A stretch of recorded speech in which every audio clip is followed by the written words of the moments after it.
Buenos días, el día de hoy les vamos a explicar el tema de Derecho y Lenguaje. Mi nombre es Andrea Carolina Berantes. Mi nombre es Luisa Fernanda Trillos. Mi nombre es Francisca Natalia Chaparro. Mi nombre es Nicolás Hernández.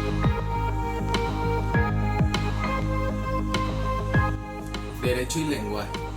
El derecho moderno se expresa fundamentalmente por medio de enunciados lingüísticos, un acto de habla mínimo realizado mediante una oración o una expresión sintáctica más pequeña que una oración. Las leyes, decretos, actos administrativos y sentencias son todos textos complejos compuestos por enunciados lingüísticos, que además, en otra de sus dimensiones, constituyen verdaderos actos de habla.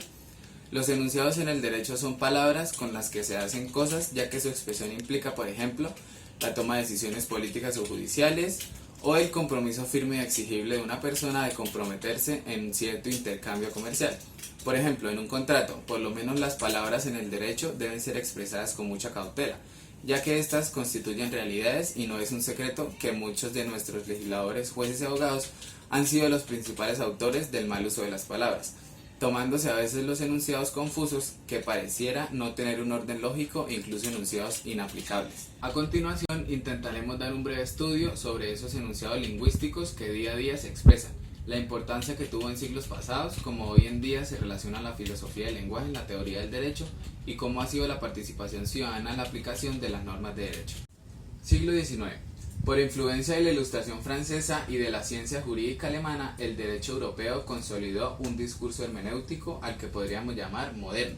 Allí se elaboraron herramientas a partir de teorías políticas en la época y por ello el siglo XIX le dejó al derecho los dos grandes legados que a su vez se hacen contradictorios entre sí. El primero es la teoría jurídica francesa de la Revolución. Los seguidores de esta teoría confiaban en la capacidad que tiene el hombre y del lenguaje normativo de transmitir reglas precisas y sistemáticamente ordenadas, es decir, códigos ilustrados que simplemente debían ser obedecidos por los ciudadanos, funcionarios y jueces. Esta teoría tenía como objetivo lograr la supremacía de la ley como forma de coordinación del comportamiento social, para así generar estabilidad, previsibilidad jurídica en la sociedad y respeto a la fuente legítima de derecho. Esta teoría por mucho tiempo dominó la reflexión y la acción del Estado y su derecho en Europa y América Latina a lo largo de los siglos XIX y XX. Ciencia jurídico-alemana. Los alemanes, contrario a los franceses, concentraban sus reflexiones teóricas en la interpretación no del nuevo organizado derecho ilustrado y codificado, sino en los antiguos textos de derecho romano. Además, compartían con la Biblia y los textos literarios y filosóficos de la antigüedad un núcleo común de problemas hermenéuticos. Aquí los textos no eran tan claros y no se revelaban solo con una lectura inicial, sino que tenían que ser estudiados a profundidad y entrar a veces en una guerra con ellos para encontrar la respuesta y hacerlos decir cosas que fueran importantes y relevantes en la regulación de la vida social. Esto implicaba un arduo y duro trabajo para los alemanes, los cuales expresaron que el uso y la interpretación era esencial para el derecho y no debía ser una actividad excepcional, sino que permanentemente debía ponerse en práctica. Y así transcurrió el siglo XIX, el cual nos dejó dos grandes legados. Por un lado, se predicaba sobre el uso mínimo o incluso nulo de la interpretación del derecho y se fundamentaba en el legalismo, al considerar sus enunciados normativos claros y transparentes. Por otro lado, se creó una corriente de interpretatismo que consistía en encontrar el sentido del enunciado, los cuales se consideraban para la época oscuros y cerrados. Finales del siglo XIX. En Francia, después de casi un siglo, los franceses empezaron a reflexionar y a criticar la manera en cómo se venía aplicando el derecho, ya que se percataron que muchas veces este no era lo suficientemente claro como para aplicarlo a la sociedad. Comenzaron entonces a crear nuevas teorías y metodologías para la aplicación del derecho, empezando a mostrar interés por la interpretación, lanzándose así a proponer nuevas ideas y para la aplicación del mismo derecho. En Alemania, los nuevos autores de la teoría del derecho empezaron a cuestionarse si la elaboración de discursos de metodología de la interpretación era realmente útil o un esfuerzo innecesario, llegando a la conclusión de que estos métodos no podían restringir de manera simplificada las opciones valorativas y políticas que los intérpretes tenían bajo su mando. Por ello se tomó la decisión de abandonar a su suerte el discurso metodológico y se llevó a desacreditar los debates sobre los métodos de interpretación y llegaron a refocalizar los esfuerzos intelectuales de sus cultores en otros espacios que se consideraban más urgentes y productivos para la época. Debido a este cambio en la visión del mundo y del derecho en ambas corrientes, tanto francesa como alemana, un cambio del optimismo al escepticismo interpretativo, la teoría del derecho buscó una alianza, ya no con las filosofías de la historia y la cultura que habían animado su desarrollo, sino ahora con nuevas doctrinas filosóficas que situaban al lenguaje en el centro de sus reflexiones. Positivismo lógico fue un giro lingüístico de comienzos del siglo XX, donde se reconocía el derecho como una realidad lingüista, un discurso compuesto por enunciados lingüísticos que luego son conocidos como proposiciones normativas. Sin embargo, en esta nueva teoría se tenía la posición que el derecho no es visto como un lenguaje oracular e impenetrable que debe ser abierto mediante el acopio de las herramientas culturales, sino que el lenguaje está en una nueva visión. Es decir, está visto desde un punto de vista funcionalista. Esto quiere decir que el lenguaje existe para cumplir funciones, predominantemente la de expresar el estado de las cosas. Esta nueva filosofía del lenguaje no buscaba darle herramientas al derecho para interpretar sus propios textos. Lo que buscaba era darle un mecanismo de evaluación de su propia actividad, de manera que el lenguaje pudiera ser adecuadamente utilizado dentro de los marcos analíticos más estrictos. En vez de métodos, el positivismo lógico en derecho prefirió hablar con mayor claridad de los espacios de discrecionalidad política que se abrían en los márgenes de las normas, y así la filosofía del lenguaje empujó a la hermenéutica fuera de la discusión, desarrollando lentamente a lo largo del siglo XX mediante el arduo trabajo de autores que empezaron a ver el lenguaje jurídico de manera más funcional, las escuelas que hoy conocemos como realismo y positivismo jurídico. Positivismo. El positivismo jurídico es el conocimiento de un conjunto de normas que constituyen el derecho vigente o positivo. En el positivismo, el jurista se abstiene de emitir cualquier valoración ética o cualquier consideración sobre la imbricación de la norma con la realidad. Como señala Ángel Latorre, el positivismo representa una típica actitud mental de aislamiento del derecho que puede ser estimado como algo separado de la consideración global de los fenómenos sociales. El científico del derecho en el positivismo no puede detenerse en los valores o principios a que éste corresponde, aunque sí puede promover una crítica al derecho positivo para que sus disposiciones se ajusten a los principios y valores que considere necesarios el jurista. Realismo. El realismo jurídico es una doctrina filosófica que identifica el derecho con la eficacia normativa, con la fuerza estatal o con la probabilidad asociada a las decisiones judiciales.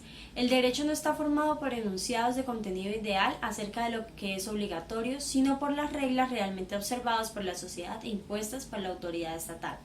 Los realistas suelen creer que el derecho positivo, es decir, las leyes, los precedentes obligatorios, no determinan las verdaderas soluciones a los casos. Creen que el derecho sirve o en todo caso debe servir como instrumento para alcanzar los propósitos sociales. El núcleo fundamental del derecho no serían las leyes, sino los hechos. El realismo propugna que lo que merece el nombre del derecho es lo que realmente ocurre como tal, y así, si un juez está comprado por un mafioso, éste puede hacer lo que le plazca, pues el juez le dejará impune, y ese será el derecho real para el mafioso, no lo que está plasmado como una disposición. Pragmática lingüística. Esta línea argumentativa postula con enorme optimismo la existencia de una gramática jurídica autónoma que puede desarrollarse finalmente en una lógica normativa independiente del derecho. La pragmática lingüística es una herramienta que pretende rescatar, así sean parte, el proceso hermenéutico en derecho y ayudar a reconstruir la racionalidad de la interpretación intencionalista y espiritualista, como parte de los protocolos corrientes de los hablantes ordinarios. Los hablantes corrientes pueden tener expectativas interpretativas claras cuando lidian con propósitos normativos, y tales expectativas lingüísticas son defraudadas con frecuencia por la ideología del excepcionalismo lingüístico que es predominante en las profesiones del derecho. ¿El derecho es una lengua vernácula, corriente o es un lenguaje de especialidad? El positivismo lógico y jurídico tenía la idea de que limpiar y especializar la gramática y el lenguaje jurídico sugería que el lenguaje del derecho estaba en un área semántica, lógica y especial, separada y separable de otros usos del lenguaje. El análisis lingüístico del derecho ha estado marcado siempre por la ambivalencia entre ser una lengua vernácula, corriente y por ende pues ser fácil de fácil acceso para la ciudadanía entera o de ser un lenguaje de especialidad. Aunque a lo largo de los años los estados han prometido a sus ciudadanos que, a diferencia del antiguo y elitista derecho romano, ahora en adelante el derecho se escribiría en lengua vernácula y que los deberes jurídicos permanecerían universal y fácilmente comunicables hasta para el menos apto de los ciudadanos. Sin embargo, a lo largo de los años, lo que ha hecho el derecho es recorrer un camino de creciente especialización, autonomización y tecnificación de la mano de una élite profesional que lo domina, y se ha elevado la pretensión de que el derecho posea un lenguaje de especialidad con protocolos interpretativos igualmente especializados, es decir, los métodos. Por esta ambivalencia se han encontrado dos tesis extremas. La primera es que el derecho regula la conducta de los ciudadanos, pero sus órdenes están dirigidas a profesionales para que las apliquen en caso de violación de las mismas. En esta tesis, el derecho regula indirectamente la conducta social por medio de normas cuyos destinatarios directos son los guardianes de la ley. Una segunda tesis es que el derecho regula directamente las conductas de los ciudadanos, convirtiéndolos en su audiencia primaria. Y para que esa regulación sea real y efectiva, se requiere que esos mismos ciudadanos sean los destinatarios inmediatos de las normas y que, por tanto, se esté en la capacidad de entenderlas dentro de sus patrones regulares de comprensión lingüística. El textualismo. Algunos autores sostienen que la mayoría de los métodos de interpretación son solo formas de presentar posiciones políticas sobre el significado de la ley, siendo la única forma de defender la apolicidad del derecho. La manera más disciplinada posible para entender el significado directo, obvio y natural del derecho es la textualización estricta. Esta es la única que garantiza el respeto de la ley por encima de las voluntades particulares de los funcionarios y ciudadanos que deben aplicar. Aunque el textualismo es también una estrategia interpretativa que logra un resultado paradójico, afirma basarse en el significado obvio y natural de las palabras, pero también logra crear un importante significado en relación a las expectativas de resultado interpretativo de la comunidad de los hablantes ordinarios. Así pues, el textualismo refuerza la idea de que el derecho es un lenguaje especializado con una técnica especializada de interpretación, la textual, que derrota las expectativas interpretativas de la comunidad de hablantes corrientes que tienen frente a enunciados